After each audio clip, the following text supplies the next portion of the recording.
ஒரு பாட்டு கேட்கலாமா? உன் முகம் தாண்டி மனம் சென்று உன்னை பார்த்துதான், உன் இதயத்தின் நிறம் பார்த்துதான், நான் உன் அழகினிலே தெய்வம் உணர்கிறேன். இந்த உலகத்தில் என்னுடைய காதலி இவ்வளோ அழகாக இருக்காங்க, என்னுடைய காதலி இவ்வளோ அழகாக இருக்காங்க, நான் நிறத்தினாலேயும் உருவத்தினாலேயும் பெருவிதம் கொள்கிற சில பேர் இருக்காங்க. இதெல்லாம் தாண்டி நீ அழகா இல்லைன்ற ரீசனுக்காக உன்னை ரிஜெக்ட் பண்ண சில காதலும் இருக்குது.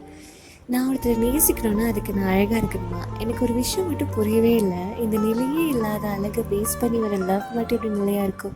வாய்ப்பே இல்லை தானே. இது சொக்கால்டு சொசைட்டி எதெல்லாம் அழகே இல்லைன்னு வரையறுத்து வச்சுருக்கோம். அதால் மட்டுமே படைக்கப்பட்ட ஒரு உயிரை கூட பக்கத்துலேயே இருந்து ரசிக்கிற ஒரு உயிர் படைக்கப்பட்டிருக்கும் தானே. அதுதான் சொல்லுவாங்க த ஐஸ் ஆஃப் லவ்னு. அதுக்கு நீ அழகாக இருக்கணும்னு அவசியம் இல்லை. உன்னை அன்பு நிறைஞ்ச கண்ணோட பார்க்குற ஒரு உயிரை பக்கத்தில் இருந்தால் போதுமானது. அவங்க கண்ணுக்கு நீ எப்போவுமே அழகு தான். தேங்க்யூ.